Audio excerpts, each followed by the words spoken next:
students, I'm going to make a couple of videos for you just to get you started on your synthesis unit.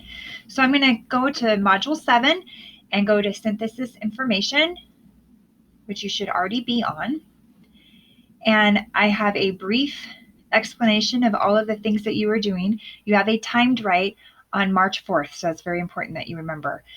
We're going to annotate a couple of the things in this PDF. So I'm going to actually open it and then I'm going to download it. So to download it, I need to click on this link and it'll download right here. And then I need to make notes on it. So I'm going to open it with Kami. So remember, you go to the puzzle, go to Kami.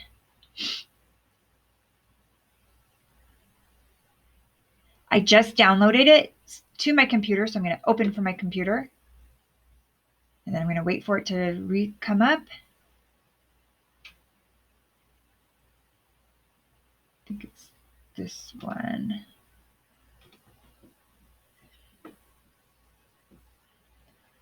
And I'm going to walk you through a few of this. So this is just modeled after an AP exam. We are getting you ready for 11th grade. The very first part is information about the subject. So I need you to type that in. And it's just basically telling you what social media censorship is and why it's an issue now. I highlighted in yellow that you need a minimum of 3 sources. On the AP exam, you will always need a minimum of 3 sources, but you can use more and use more if you can, but you only have to have 3. And then the prompt is actually usually hidden in the first page. So the prompt is who should be responsible for censoring social media content if it should be done at all. So make sure that you highlight that so you remember what the actual prompt is and what you are answering. The next part is they're telling you how to cite the information. So you may cite the sources by source A, B, and C. It'll look like this as I have it in blue. So that's a little different than you're used to. And in 10th grade, it's very difficult for students to kind of wrap their head around that.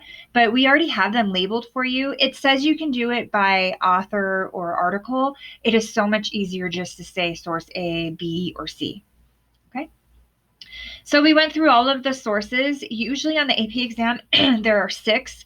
For this one, I gave you 7 because I thought it was important that you had the First Amendment. So I put here that this is actually the First Amendment. I'm going to actually move that up a little bit so that you remember that this is the First Amendment in case you're confused, like what is this paragraph? And I made a mistake, so I just scribbled this out and I did that with a drawing and I just used black and I just kind of scribbled all of this out because I was copying and pasting it. The First Amendment does not come from the Las Vegas review. Notice you have all of these sources, and then what's typical in an AP exam is that you will have a cartoon or a graph.